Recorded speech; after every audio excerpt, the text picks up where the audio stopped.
Ассаламу алейкум, урматтуу мекендештер. Кайрадан эле биз Мекендеш ТВ каналынан түз эфир алып берип атабыз. Бизде бүгүнкү тема боюнча укугу тепселенген сыртта жүргөн мекендештер, укугунан ажыраган мекендештер.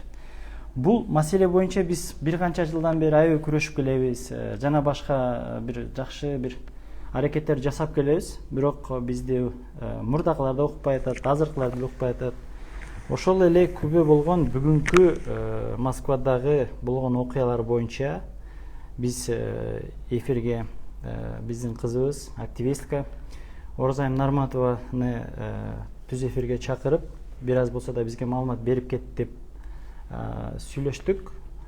Достор, бүгүн Москва шаарында элчиликте Шайназаров, БШКнын мүчөсү Шайназаров барып, чогулуш өтүп, ошол жерде болгон окуяны биз Оразайымдан сурап, өз оозунан уксак. Ассаламу алейкум достор. Дагы бир жолу кененирээк маалымат бере кетели. Бүгүн Борбордук шайлоо комиссиясынын мүчөлөрү Москва жергесинде болуп, ал жерде шайлоо алдынан, парламенттик шайлоо алдынан шайлоону кандай өтүшү жана башкалар жөнүндө жыйын өттү. Ага биздин Бүтүн Кыргызстан партиясынан дагы бир канча өкүл ал жыйынга катышыш керек болчу. Ошол катышушу керек болгон өкүлдөрүбүздүн бири биздин активист кызыбыз Оразайым Нарматованы барыңыздар жакшы эле таанып калдыңыздар. Азыр түз эфирде биз менен чогуу болуп атат. Оразайым, угуп атасыз да бизди? Саламатсыздарбы? Оразайым, айтсаңыз, бүгүнкү Москвада өткөн жыйын Борбордук шайлоо комиссиясынын бул жактан барган өкүлү менен өткөн жыйын кандай болуп өттү? Бүгүн негизи ошол Борбордук шайлоо комиссиясынын өкүлдөрү менен Москвадагы кыргыз диаспорасынын активисттери жолугуп, шайлоодогу баягы кандай десем, шайлоонун жүрүшү, шайлоого биздин мигранттар кандай мүмкүнчүлүктөрдү пайдалана алат, кантип катыша алат, ушул маселелер тууралуу жолугушуу болмок экен, бирок ал тууралуу биздин таптакыр кабарыбыз жок эле. Кыргызстандагы БШКнын мүчөлөрүнөн угуп калдым дагы, анан мен ушул консулдук бөлүмүндө иштеген ошол жердеги биздин мекендештерге байланышып, бизди дагы ошол Борбордук шайлоо комиссиясынын мүчөлөрү менен жолугушууга тизмеге жазып коюуну суранганмын. Бирок ошол мен суранган адамдар мени эмес эле, биздин башка Бүтүн Кыргызстан саясий партиясынын башка ушул өкүлдөрдү бирөөнү гана жазып коюптур. Анан алар өздөрүнчө бир талап киргизип алыптыр. Бир партиядан бир эле өкүл деп. Партиядан тышкары мен мыйзамсыздыктарга макул эмесмин, менин укугум бар деген кыймылдардын активисти катарында мен катышууга укугум бар болчу. Мен азырынча кандидат эмесмин. Деги эле партиядан тышкары мен Бүтүн Кыргызстан саясий партиясынын мүчөсү катарында эмес, мигранттардын 200 миңдеген мүчөсү бар. Мен макул эмесмин, менин укугум бар кыймылдарынын активисти катарында катышышым керек болчу. Бирок мени катыштырган жок. Бүтүн Кыргызстан саясий партиясынын ошол Россия боюнча өкүлү Эмил Жайчиев атын жазып койгон экен, ошол катышып чыкты. Анын айтуусу боюнча Борбордук шайлоо комиссиясынын ошол жактагы мүчөлөрү жыйын башталганда эле Садыр Жапаровду мактап баштаптыр да. Эң таң калыштуусу ушул болду. Садыр Жапаров деген 80% карапайым калктан тандалып алынган керемет президент Садыр Жапаров ай күн деп мактоолор менен гана ошол жыйын.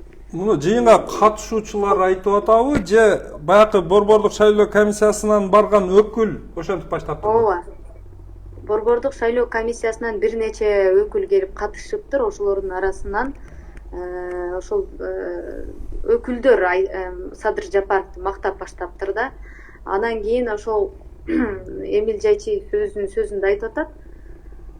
Быйыл шайлоого катышууга 3,5 миллиондон ашык шайлоочу бар экен.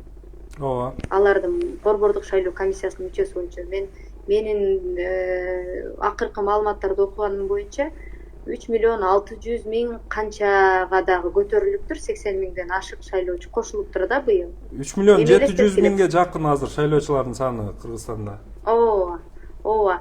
Анан эми элестеткиле эле, кечеги президенттик шайлоодо 2 миллионго жетпеген шайлоочулар катышты. Ошолордун ичинен 1.100.000 канча адам Садыр Нуркожоевичти шайлады.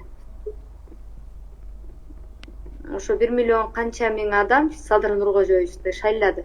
Ошондо шайлоочулардын бир 4/1 дейбизби же 3,5 бир 700-800 дейбизби ушундай бир адам шайлап атат да.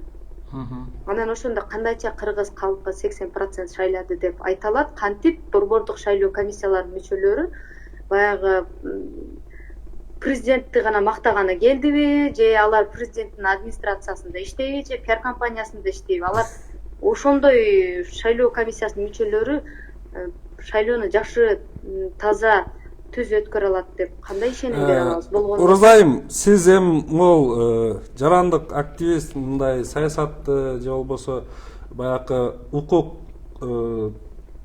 талаасын көпчүлүк жаштардын арасында жакшы түшүнгөн активист адам катары айтсаңыз, негизи борбордук шайлоо комиссиясынын мүчөлөрү алар кандай функция аткарат? Алар калыстык, менин билишим боюнча, булар калыстык милдетти аткарыш керек. Булар бийликке дагы кызмат кылбаш керек, президентке дагы, же болбосо башка. Булар элдин ортосунда калыстык баягы ролун аткарыш керек, калыстыктын референдум ролун аткарыш керек. Мен ушундай түшүнөм да.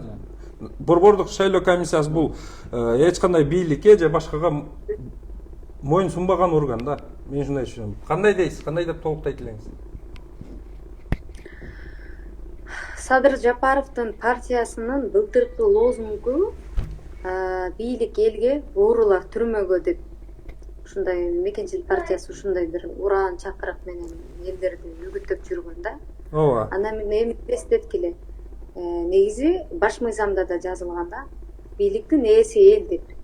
Ошол элдин укугун алып берген, ошол элдин укугун өзүнө кайтарып берген орган бул борбордук шайлоо комиссиясы. Бийлик элдики. Анан ошол эл өзүнүн укугун пайдаланайын деп атса, аларга кандайдыр бир чектөөлөрдү, консулдук каттоо деген, жана ошондой эле мына мигранттардын арасында эч бир бийликке, эч бир саясий кызматка ээ болбой, ошол жөнөкөй карапайым мигранттардын арасынан чыгып, мага окшогон жарандык активисттер мигранттардын шайлоого болгон укугун талашабыз, ошолордун укугу үчүн күрөшөбүз деп атса, бизге окшогондорду ушундай бир жыйындарга катыштырбай коюу бул чындыгында өтө чабалдык. Бул азыркы бийликтин борбордук шайлоо комиссиянын өксүктүгү деп айта алат элем да. Мен эмне ал жерге катышсам, мен аларды билбейм, алардын туура эмес гана кемчиликтерин айтып чыгышынан алдын ала курктуу, же болбосо аларды мага окшогон ыңгайсыз адамдар жакпайбы, билбейм. Мурдагыдан дагы төмөн, мурдагыдан дагы мындай чабалдыктарга барышат да. Себептен Сооронбай Жээнбековдун учурунда, хотя Аликбек Жакшымкулов борбордук шайлоо комиссиясынын төрайымын өзүн чакырып, бизге окшогон мигранттар менен жолугуштуруп, ошолорго түзмө түз ушундай бир площадка түзүп берген да. Азыркы элчинин аты жытын дагы анын бар же жок экенин да билбейбиз. Жана Алмазбек Атамбаев туура ат коюп кеткен экен ушул. Жанагы кандай десем, азыркы парламентте отурган депутаттарга гана тиешелүү эмес ал аттар, азыркы элчиге да тиешелүү деп айтаар элем. Борбордук шайлоо комиссиясынын негизги милдети элдин бийлигин орнотуп берүү. Демократиянын ээси эл. Анан ошолорго ушундай тоскоолдук жараткан БШКнын бизге кереги барбы? Ушул суроо жаралат да. Рузайым, эсиңде былтыркы эле жылы ушул эле Шайназаров Россияда көп жерлерге барып кыдырган да. Ошол эле жерде мен угулуп атат да, жакшы эле. Ошол эле жерде Казан шаарына барып чогулуш өтүп атканда ушул Шайназаровдун бүгүнкү бийликти мактагандай кылып айткан сөзүнү мен эми ошол киши мени сотко берер, ушул азыр маалыматты айтсам. Бирок жана башка иштери болсо менде мындай доказательство бар да, аны эчтемге катып кое албайм. Ал киши мынтип атканда, ошол жерде биздин бир активистибиз мындай суроо берген да, эмне үчүн бүтүн Кыргызстанды болушунча аракет кылдыңар четтеткенге деген суроону бергенде, тиги Шайназаров азыркы бүгүн элчиликте отурган киши, барган БШКнын мүчөсү болгон киши айтып атат да, ал киши дагы бир аз тилини тыйса болмок, бийликти ушунчалык катуу сындайт, биз дагы бир аз мындай сезгентип коелу дедик да деген сөзү бар да. Бул жерде булар кайсы бийлик келсе келбесин, мисалы Акылбек Сариевди айтабызбы, Шайлебековна жана башкалардын баарын айтабызбы, айрыкча көпчүлүгү булар бийликке кызмат кылат, бийликтин приказын аткарып келген. Буга чейин делечи. Азыр деле ошентип атат. Бирок мактагандары, жанагы жактагандары бул жерде былтыркы көз келбегендик болуп кетип атат го, такыр эле ачыкча. Ооба. Анан эми буну айтып коерум. Мисалы кече эле сен жөнүндө айтайын, эми кече эле бул жактан кыйла кысым болуп Москвага бардым. Москванын элчилигине дагы бул жактан анда звонок барып, ошол кызды бир аз кысым кылып койгула деген анда мындай болгондуктан дагы списокко кирбей калбадымбы дейм да. Ал жакта дагы тынччылык этет экенсиң да, мисалычы. Сен экөөбүз ал жакта дагы бир убактарда коркунуч алып келип жүргөнбүз, аны дагы билебиз, бирок Алипбек Жекшенкулов чындыктан айттым да, Алипбек Жекшенкулов биз менен контактта болуп, дайыма биз менен сүйлөшчү. Керек болсо чогулушта, эсиңдеби, чогулушта бүтүн Кыргызстандын мүчөлөрү келдиби, анда келсе анан баштайлы деген сөздөрдү айтчу да. Ооба. Кезинде Алипбек Жекшенкуловдун бир гана кемчилиги Сооронбай Жээнбековду мактап койгондугуна эле мен абдан бир кейит элем да. Себеп дегенде мен президенттин түзмө-түз өкүлүмүн Сооронбай Шарипович иштеп атат жакшы деп мактаганынан Алипбек Жекшенкуловдун президенттин эмес элдин өкүлү болуп эл үчүн иштеши керек деген талапты коюп жүргөнбүз. Бирок азыркы элчиге караганда мына Кыргызстан боюнча канчалаган элчилер бар башка мамлекетте. Ошол элчилердин ичинен эң жакшы иштеген. Азыр мен Жекшенкулов кызматта турган мезгилинде мен мактагым келбейт да, Москвадагы кээ бир дежурларга окшопчу.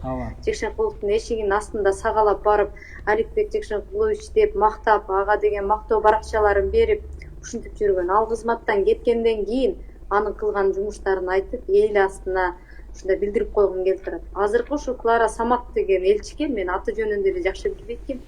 Ушул баягы кабинетинде катынып жаткандан башка эч нерсе бир жаратылуу иштерди кылганын көрбөдүк. Мына бир жылда 4-5 шайлоо өтүп атат. Ушул шайлоолордун ичинде мигранттардын тепсе темирди үзө турган, ушул эртең биздин келечегибизди баягы аныктай турган, тандап ала турган эң ушул шайлоого жарамдуу, шайлоого кызыктар ушул мигранттардын укугун тебеленишине түздөн-түз элчилердин күнөөсү бар. Анткени бир жылдан бери консулдук каттоону электрондук каттоого мүмкүнчүлүк бар дейт. Электрондук каттоо деген mail дареке кат жөнөтүп коюу эмес. Ага деген атайын бир тиркеме иштеп чыгарыш керек. Тиркемеге өзүнүн паспорттарын, өздөрүнүн ушул жерде жашагандыгы тууралуу жанагы пропискаларын, бүт регистрацияларын тиркеп, анан кирип ошол жерде консулдук каттоого өтө турган ушундай бир тиркемелерди ойлоп таап, ошолорду жасап, эң ыңгайлуу мүмкүнчүлүктөрдү түзүп бериш керек болчу. Бирок тилекке каршы ал нерсе кызыктар эмес. Кайсы бийлик келбесин эми ошолорго жасалмаган жагынгандан башка колдорунан келбейт. Негизи мен ушу карапайым элден чыккан жөнөкөй мигранттардын үнүмүн да. Анан кийин ушу элдин бир өкүлү, элдин мүчөсүмүн. Мага окшогондорду тебелегени бул элдин үнүн карапайым элди тебелегендиги менен барабар. Бар жогу жакшы болуп атат, 80% элдин колдоосу менен шайланды деп Борбордук шайлоо комиссияларынын айта турган сөз эмес да. Алар эмне президенттин пиар компаниясы президентти мактай турган. Азыр эми ошондо Орозайым, кечиресиз. Азыр эми ошондо жыйынтыгында консулдук каттоого сөзсүз туруш керекпи биздин жаранда? Ооба, азыр деген ошол жыйынтыгында эми калп эле көрсөтмөгө, сүрөткө түшмөөгө келип, биз деген түшүндүрмө иштерин жүргүздүк деп айткысы келип атат. Эми Россия аймагында ушул дагы шайлоо участоктора кошулуптур. Аларды так маалыматым жок. Москва шаарында 5 шайлоо участогу болот экен. Аны былтыр президенттик шайлоодо 5 шайлоо участогу болгон. Ошондой эле быйыл дагы ошол 5 шайлоо участогу 700 миңден ашык миллионго жакын биздин жарандарыбыз жайгашкан ушундай чоң шаарда 5 гана шайлоо участогу болот экен. Ал жерде ошо максимум 2,5 миң 3 миңден гана шайлоочу катыша алат. Бирок сөзсүз түрдө консулдук каттоо катталып, анан шайлоого катыша аласыңар деген талапты коюп койду. Ошондо эми негизи баш мыйзамды булар бузуп атышат да. Баш мыйзамда 18ге толгон кыргыз жараны шайлоого жана шайлоонууга укугу бар. Баш мыйзамды эч ким тебелеп кое албайт. Бирок булар ошо консулдук каттоо катталыш керек деген талапты коюп, ошон менен биздин шайлоого болгон укугубузду чектеп коюп атат. Эми бунун баарына тарых таразы колдон келсе консулдук каттоого катталууларын суранат эле биздин мекендештерди. Келгиле консулдук каттоого катталыңыздар. Мейлдареке болсо да жиберип коюңуздар өзүңүздөрдүн бүт ошо консулдук каттоого турчу керектүү маалыматтарыңыздарды, андан кийин шайлоого катыша аласыздар. Ушундай. Ороза айым, сизге чоң рахмат. Азырынча жетиштүү эле маалымат алдык. Калган сизге чоң рахмат. Дагы жаңылыктар болсо байланышып эме кылып туруңуз. Сөзсүз жайлыктыкка жардам беребиз деп биз дагы аракет жасайбыз. Сөз. Рахмат, ийгилик, баарына салам айтып коесуздар. Достор, мына көрдүңүздөр, азыркы эфирде сыртта болуп аткан маалыматтар боюнча кыскача маалымат айтып кетти. Бүгүнкү күндө дагы эскерте кетели, Москва жергесинде элчиликте Борбор шайлоо комиссиясынын мүчөсү Шайназаров деген мырза жигитибиз ошол жака барып түшүндүрүү иштерин жүргүздү. Бирок кимдерге маселе ошол жерде?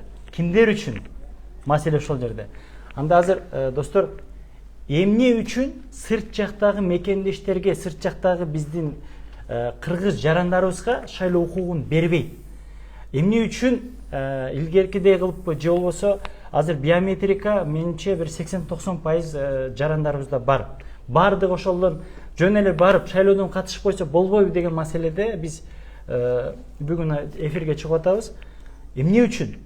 Бир эле маселе. Эмне үчүн сыртта жүргөн мекендештерге шайлоо укугун бербейт бийлик? Кайсы бийлик болбосун? Мурдакы бийликпи, азыркы бийликпи? Ал жерде бир эле маселе жаратат. Дагы бир биздин азыр ошол неге экенин бүгүн бир неме чыгардык. Бизде бир видео бар. Кыскача ушул боюнча көрүңүздөр. Мен Акылбек мырзага 3 суроом бар. Убагында Акылбек мырза 2010 жылы биз 10 жылы мыйзамды сактап, мыйзамдын талабын аткарганбыз. Бирок баарыбыз туура түшүнүшүбүз керек. Бул жерде биз 2 миллион 3 миллионго чейин бизде жаран катышат. Ар биринин кыймыл-аракетин же Достор, көрүп атасыздар. БШКнын төрагасы болуп турган киши, жана мисалга деп туруп эле 2 миллион 3 миллион деген сөздү бул киши айтууга такыр өзүнүн мындайча айтканда мыйзамдын укугу да жол бербейт. Жана адамдык сапаты дагы. Жөнөкөй жаран билет Кыргызстанда канча шайлоого укуктуу адам.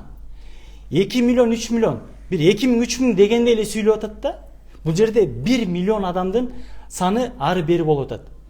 Ушул киши азыр ушул бийлик келери менен ушул кишини бийликке немеге БШКга отургузду, сунушташты.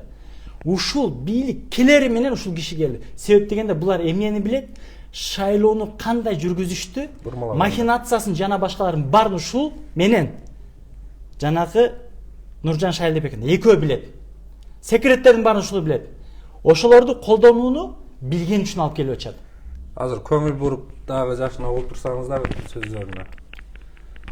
ушул шайлоо кандай өттү? Өзүңүз баа берсиз, сиздин баа бериңиз Таза өткөн эмеспи? депутат. биз 10 жылы мыйзамды сактап, мыйзамдын талабын аткарганбыз. Бирок баарыбыз туура түшүнүшүбүз керек. Бул жерде биз 2 миллион 3 миллионго чейин бизде жаран катышат. Ар биринин кыймыл-аракетин Мындай да 2 миллион 3 миллионго чейин 1 миллион адам оюнчукта буларгачы. Бир адамдын дагы өзү укугу тебеленбеш керек. булар мамлекеттик борбордук шайлоо комиссиясынын төрагасы мынтип сүйлөгөнгө болбойт. Такыр Бул такыр монча миллион, монча жүз так миң, сан менен айтыш керек. монча миң, монча жүз, монча деп так ондук, бирдик сандарга чейин так айтууга милдеттүү болгон адамдар. Ушул сыяктуу адамдар буга чейин бизде шайлоо өткөрүп келди. Ооба, бул бүгүнкү эмес. Бул эртеңки шайлоону бул киши жетектебейт. Былтыры дагы депутаттар мүчө да бирокчу. Чоң бөлүнөт мүчөчү. Жетекчи болбой калды. Бирок бул кеткенден бери деле өткөрүп аткан шайлоо борбордук шайлоо комиссиясынын төрайым 16-жылдан бери жетектеп келип атат. Анын жетекчилиги алдында президенттик шайлоо өттү. Былтыры парламенттик шайлоо өттү. Андан кийин кайра президенттик шайлоо өттү. Андан кийин жергиликтүү кеңештердин шайлоолору өттү. Биз ошонун баарында азыркы борбордук шайлоо комиссиясынын төрагасы же болбосо төрайымын Шайлдобекованын деңгээлин көрдүк да. Канчалык деңгээлде жакшы шайлоо өткөрдү. Анын натыйжасында Кыргызстан канчалык зыян тартты. Ар бир туура эмес өткөргөн шайлоонун айынан миллиондогон акчалар көккө сапырылат. Мамлекет канча жылга артка кетет. Былтыркы төңкөрүш ошол шайлоонун парламенттик шайлоонун туура эмес болгонунан келип чыкты да, туурабы? Бирок ал кишини ошол шайлоону туура эмес өткөзгөндүгү үчүн айыпка, жоопко тартуунун ордуна тескерисинче аны көтөрдүк. Көтөрүп, ошону калтырып бердик. Сен бизге парламент бул жерде. Видео барды, сен видеону айтып берип коесуң да азыр. Жок, биз азыр мына видео жөнүндө эмес. Берки, общем, мен айтып атам. Биз ушундай кылып атабыз, андан бери президенттикти өткөрдүк. Балким ошонусу жакты окшойт. Президенттик шайлоону өткөрүп, баягы 80% кандайдыр каяктандыр таап 80% элди добуш бердирип берген жакты окшойт. Андан кийин жергиликтүү кеңештердин дагы бир канча шаарларда жокко чыкты да. Бирок ал үчүн деле жоопко тартылган жок. Эң негизгиси азыр мына парламенттик шайлоо былтыртан бери өтпөй келип кайра 1 жылдан бир аз ашканда өтүп атат. 680 миллион сомдун тегерегинде ал көбүрөөк болуп кетиши дагы мүмкүн экен, аз болушу дагы мүмкүн. Дагы зыян тартат экенбиз. Кайра эле ушул адамга тапшырып койгонун Шайлдобекова. Мен таң калуу менен кабыл алдым да жеке. Мисалы достор, бул Акылбек Сариевди бетмен отуруп сүйлөшүп турган адамдын бири менмин. Былтыр эмес, быйылкы жыл 2020-жылы президенттик шайлоодо ушул киши менен иштешип калдык. Мен Адахан Кимсанбаевдин өкүлүнүн жардамчысы болуп шайлоо БШКда анча-мынча иштерине катышып аттым. Ишенип коесуздар, ошончо кандидат 30 миңден ашык кол топтоп келгенде ушул киши Акылбек Сариев, башкасы эмес ушул киши Адахан Мадумаров Кимсанбаевдин кол топтолуп ар бир адам өздөрү кол коюп берген адамдарга керек болсо 10-нан бирине звонок кылып эч жака чыкпай ушул кишиникин гана текшерип турган ушул киши. Именно Мадумаровдун текшерем деп. Башканыкын эмес. Ишенип кое бергиле. 10дон ашык кандидат президенттикке койсо, достор, Мадумаров Адахан Кимсанбаевдин 30 миңден ашык колу, ишенесиздерби достор, жарым күндөн ашты. Текшерилип. Жарым күндөн ашты. Текшерилип башталганга чейин убакыт 4-5 сааттын ичинде, бир жарым күндүн ичинде 3 адамдыкын текшерип бүтүп коюшуптур. Андан кийин биз отурдук ошол жерде кошо карашып. Бирок бир гана Мадумаровдукын Адахан Кимсанбаев жарым күндөн ашык текшеришти. Ушул киши бир папканы алып алып 2 саат отурду. Ар бирине звонок кылатты. Мен уверен болчумун ошол ар бир колго, билет болчумун. Себеп дегенде биз көчөдө кол топтогонбуз. Ушул киши Акылбек Сариев звонок кылдырып атып, бирок ар бири тастыктап атты. Мен өзүм кой бергенмин деп. Бирок ошондо да аракет кылды да Мадумаровго. Өткөрбөй койгон. Эмне үчүн келгенин мен билем да бул кишинчи. Бул бир гана Мадумаров үчүн келген киши. Аны ошондуктан ошол өчөшүп калган жерлеринен азыр видеодо маалымат аласыздар достор. Ошол видеону аягына чейин коелу экен. Кармап колдон же тактап оор. Бирок колдон келишинче ошол кездеги болгон арыздарды же болбосо кандайдыр көйгөйлөрдү биз чечкенге аракет кылабыз. Анда айтсаңыз, сиз Бүтүн Кыргызстан партиясы өткөнбү ошондо шайлоодон? Канат. Бул Бүтүн Кыргызстан боюнча баарыңыздар билесиздер 2011-жылы мен эсимде ошондо кошумча Бүтүн Кыргызстан партиясынан дагы 66 миң добуш жокко чыккан. 66 миң. Алганда дагы ошо 6 миң добуштун эсебинен негизги тизме менен деле Бүтүн Кыргызстан үтпөй калган. Достор, 6 миң эмес. Кыргызстан партиясынан дагы 66 миң добуш жокко чыккан. 66 миң. Ошондо кошумча Бүтүн Кыргызстан партиясынан дагы 66 миң добуш жокко чыккан. партиясынан. Мурунку эсепке албаганда дагы ошо 6 миң добуштун эсебинен негизги тизме менен деле Бүтүн Кыргызстан үтпөй калган.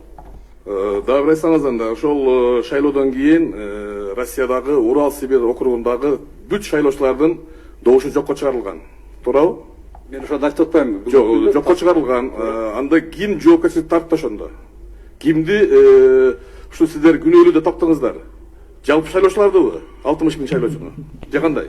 Биринчиден ал жерден шайлоочуларды жоопко тартуу мүмкүн эмес болчу. Себеби алар өзүңүз айткандай Шайлоочуларды эмес, ошону уюштургандарды. Иә. Комиссия отурганда ал жердечи. Комиссияны Шайлоо комиссиясы. эгер Жокко чыккандан кийин бирөө жооп бериш керек. ал Эмес жокко чыкты. маселелер тиешелүү органдарга жиберилген чара көрүү боюнча. Аны ал кезде биздин БШКнын укугу эмес болчу. Чара көрүү боюнча.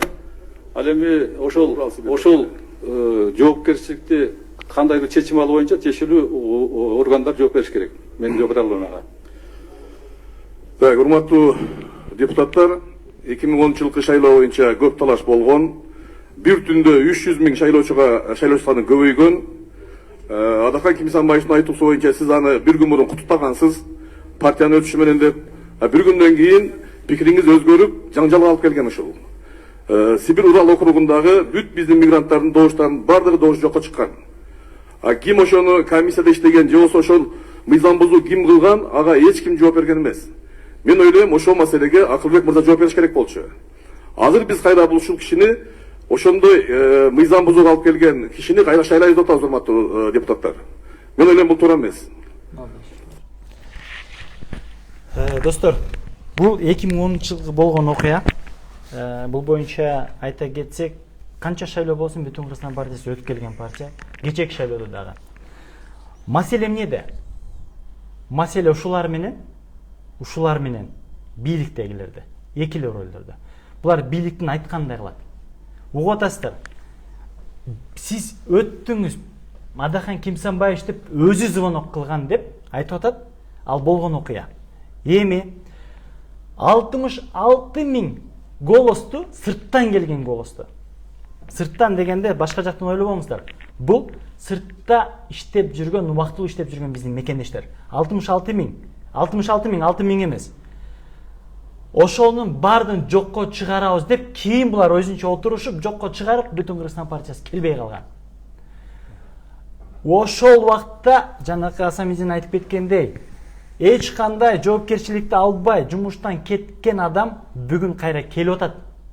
Жана бийлик ушулар менен кесиптешип, сүйлөшүппү, ар кандай жолдор менен сырттагы мекендештерге шайлоо укугун бербей атат. Достор, 1,5 миллиондон ашык биздин мекендештерибиз бар. Булар айтып атат 3 миллиондон ашты. 3,5 миллион.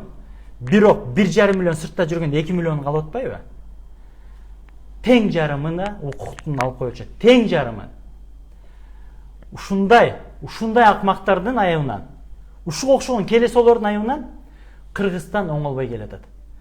Бийлик ушуларды укпай, өздөрү таза шайлоо өткөзгүсү келсе, ушуларга киришпеш керек болчу. Керек болсо өзүнүн оозунан айткан сөзү бар. Бул айтып атат, 2010-жылы бийлик жок болчу. Бийлик жок болгондо админ ресурс колдонбодук. Админ ресурс колдонулган жок. Биз добровольно иштедик деген видеосу бар. Достор, мына факты, видео бүт бардыгы. Ушул киши эртең бирдемге десе бүт жагына барабыз. Каягына чакырса чакырсын. И Шайназаровда. Мирлан мырза, менде мындай суроо жаралат да. 2010-жылдагы шайлоонун жыйынтыгы мына бүгүн 10 жыл арадан 10 жыл өткөндөн кийин 11 жыл чыкты да. Бул ошол убакта мисалы бүтүн Кыргызстандын мүчөлөрү, лидерлери айтып жүрүшкөн. Бул адилетсиз болду, биздин добуштар уурдалды, ушундай мыйзамсыз биздин добуштарды мыйзам бузуу менен баягы жокко чыгарып, бизди эптеп парламенттин баягы ошол учурда коюлган босогосун аттап өтүшүбүзгө тоскоолдук кылышты деп айтып келди. Андан кийин 15-жылда деле болду ал президенттик шайлоолордо көрөбүз. Не пайда дейм да буларга? Эл шайлап аткандан кийин кыргыз эли көптөп добуш берип, өзүнүн электораты бар, бүтүн Кыргызстанда колдоочулары бар, ошолор шайлап аткандан кийин жок деген ушул жөн кое бербейби дейм да, мен ушуга түшүнбөйм. Жөн кое албайт. Себеп дегенде бийлик бирөөнү билет. Бийлик. Жана бийликтин колундагылар депутаттарга чейин билет. Эмнени билет? Адахан Кимсанбаевичтин келишинен коркот булар. Башкасынан эмес. Бир ушул кишиден коркот. Неге? Себеп дегенде ал киши булардын кылган жоруктарынан, бизнесинен баштап махинациясына эмне кылып аткан бүт баарын алып кишиге трибуна жаралат. Бир сөзүңөн эске түшүп кетти. Мына өтө чоң эмес, бирок бир мамлекеттик кызматта жетекчи болуп иштеген, өтө чоң жерде эмес, бирок бир акебиз бар, ошого мен таң калуу менен сурагам. Негизи мындай сүйлөшсөм, ал киши деле мына аябай мекенчилдик сезим менен сүйлөшөт да, ушул өлкөбүз өнүгүүсүн каалайт, эл үчүн, жер үчүн иштегиси келет. Анан мен суроо бергем да, эмнеге ушундай эмгекти баягы бийликке кошулуп алып, мындай туура эмес жолдо жүргөн адамдарга кошулуп алып жасайсыз. Андан көрө ушул баягы адилеттүүлүк тарабына туруп, мындай актардын катарына туруп неме кылбайсызбы десем, ой өкөм, ал акең келсе мен баш кылып кетип калышым мүмкүн. Азап менин мойнумда турат деп айтат. Мен да жооп берип калышым мүмкүн деп айткан болчу. Бул элдин оозундагы сөздөр да. Азыр кээ бир адамдар келип сүйлөшүп калып, мен да бизде да сүйлөшөбүз да. Ушундай адамдар сүйлөшсөң, эмне үчүн десең айтат да. Ал кишинин жанында сүйлөшкөнүбүздү көрүп калса, керек болсо биз суракка чакырылабыз, керек болсо иштен айдалабыз депчи. Иштен айдап берип атпайбы? Бүт бар коркот, эмне үчүн коркот? Бул кишинин бийликке келип калышынан коркот. Керек болсо бизнесмендер коркуп атпайбы? Асамиди маселе ушул жерде. Маселе Бекназаровду айтайлы. Айбалаевди айтайлы. Ушул кишини жамандап койгон үчүн кызматка келип отуруп атышпайбы? Сен айтып кой биринчи маселени. Сен ишиңди кылып кой, көргөзүп кой. Чего ты стоишь дегендей мамиле кылыпчы. А потом поговорю дегендей кылып булар сүйлөшүп атат да. Кийин сүйлөшөбүз сен менен депчи. Бирок сен кыл депчи. Бул коррупция эмеспи? Бул өтө чоң коррупция. Коррупциянын жолу көп да, билесиң аны. Сөз менен берилет, кызмат орду менен берилет, жана башка эле. А ойлоп атасың, жанакы бир киши айтты, жанакы кайра эле айтабыз да. Эмне үчүн Куршаптан ошончолук чоң көп адамдар бийликке бир жылдын ичинде эмес, 6 айдын ичинде эмес, 3 айдын ичинде келип калды. 42 адам Куршаптан эле 42 адам бийлик ордуна отурду. Эмне себептен? Алардан бир эле кызмат. Эртең шайлоодо Куршаптан өзгөндөн алар Мадумаровго против иштөө, каршы казып койгондо, казыкка кагып койгондо каршы иштөө. Ага чейин деле Сооронбай Жээнбековду колдонуп келген ал нерсеничи. Адахан Кимсанбаевдин айылынан кызматка алыпчы. Керек болсо жанында алып жүрдү го Эрнест деген баланы. Азыр алар кайда? Ошол бийлик каякта? Керек болсо Каракулжалыктар азыр Каракулжал элинин шайлоо укугун алып туруп алайга жылдып таштабадыбы? Вот маселе ушул жерде да. Булар бийлик эртеңкисинен коруп коет да, булар эртең кетет. Биздин ордубузга башка адамдар келет, бирок биз каякта калышыбызды билбей атат да, булар көрбөй атат. Жанагы сен айтмакчы, кетменин башын кайра эле тепселеп атат да буларчы. Урматтуу мекендештер, жанакы бул сөздөр менен баягы эмне үчүн, эгер чындап мекен үчүн күйгөн адам болсо, барып алып, кошулуп алып, кызмат кыла бербейт мамлекет үчүн деген суроого ушул сөздөрдүн өзүнөн жыйынтык чыгара алат болушуңуздар керек. жанына алып иштеш ары турсун, эл өзү көтөрүп мыйзам чегинде берген добуш аркылуу баягы мандат алып келип аткан кызматын дагы, элдин өкүлү болуш үчүн дагы булар болушунча жол бербей ошол парламентке келтирбегенге аракет кылат. Анан кайдагы ал кишини баягы чогуу иштешүүгө чакырат, кайдагы ал нерсе өлкө үчүн күйөт, жардам бергиси келет, бирок аны ким чакырат? Коркуп атпайбы? Бизде Эл шайласа ошо элдин добушун алып келгенге каршылык кылып жол тосуп аткандан кийин эми түшүнүш керек. Бизде бир эле нерсе, менин оюмда, ушул сыяктуу эми биз бир эле ошо Адахан Кимсанбаевич же дагы бирөөнү деп айтпайбыз. Эл бийликтин ушул жасап келген иштеринен, бүгүнгө чейин жүргүзүп келген биздин саясатчылардын ушул иштеринен жыйынтык чыгарып, мындан кийин алдыдагы шайлоолордо ошол катачылыктарды кетирбесек. Себеби бул өлкө, бул элдики, бул биздики. Мунун чыныгы ээси, чыныгы башчысы бизбиз.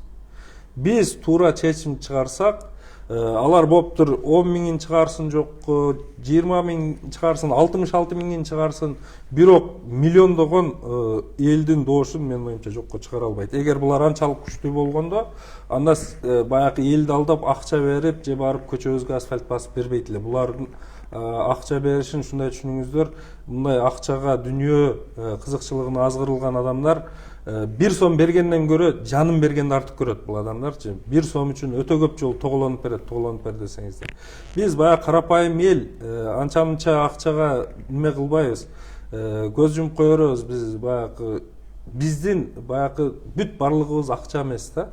Мындай адамдар акчага өтө азгырылып калган адамдар, булардын бүтүн барлыгы болгон үчүн бир сом үчүн керек болсо булар бар жогун берүүгө даяр. Демек ошондон келип чыксак, булар 1000 сом эмес, 1 сом бергенге дагы аябай ойлонушат.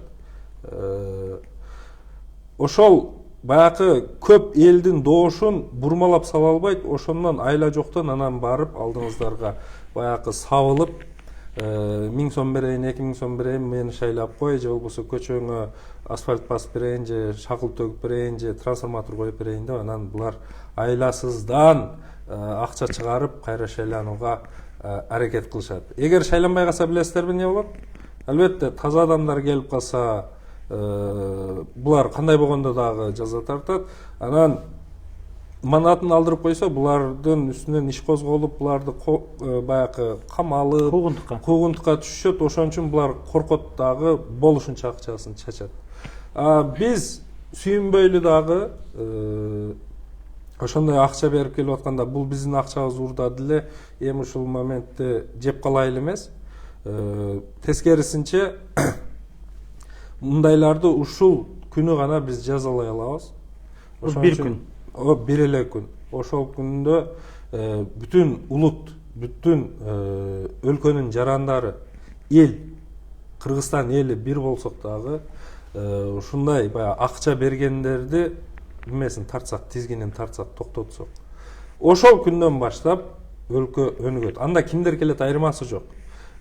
Кайсы депутаттар шайланып келет айырмасы жок. Эл туура чечим чыгарып бир болгон күндөн баштап кандай өлкө болбосун ал өнүгөт. Мен ойлойм, биздин Кыргызстандын аябай жогорку потенциалы бар. Биздин байлыктарыбыз, эл өзү баягы темтеңдеп талаада такыр туура эмес жүрөт өзү биздин кыргыз эл. Биз өзү баягы көпчүлүк айтса көңүл бурбайсыздар. Алтындын үстүндө басып жүрүп, биз жакыр болуп монтип миграцияга чыкканыбыз өзү такыр туура эмес. Биз өзүбүз алтын, ар бир жерибиз алтын, туулган жердин топурагы алтын деп бекеринен айтылган эмес. Биздин бар жогубуз алтын.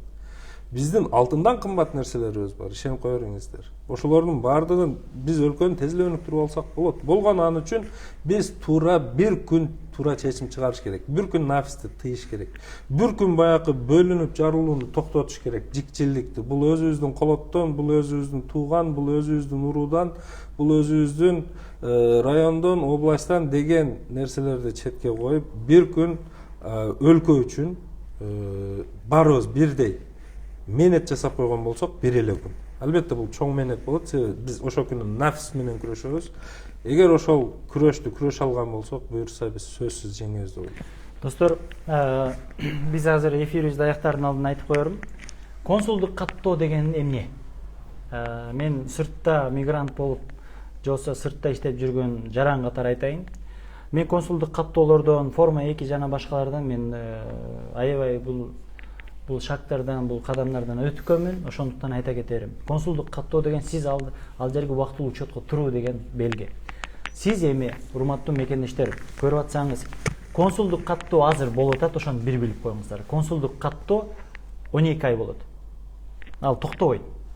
Сиз эгер шайлоо күнү 28 ноябрга чейин Кыргызстанга келбейм, же болбосо шаар которбойм десеңиз, сөзсүз түрдө учетко туруп коюңуздар азыртадан. Шайлоого катышам деген, жүрөгү соккон, мен Кыргызстанды өнүктүрөм дегендер. Азыртадан барып учетко туруңуздар консулдук каттоого. Консулдук каттоого турганыңыздардан кийин автоматтык түрдө сиздер шайлоо укугу аласыздар. Эгер сиз 28 ноябрга чейин мен жок Кыргызстанда болом десеңиздер, аны учетко турбаңыздар. Учетко туруп калсаңыздар, достор, сиздердин шайлоо укугуңар ошол жакка кетип калат. Ошону да билиңиздер. Ошондуктан урматтуу мекендештер, кайдыгер карабай, баарыбыз учетко туралы, катуу талап коелу.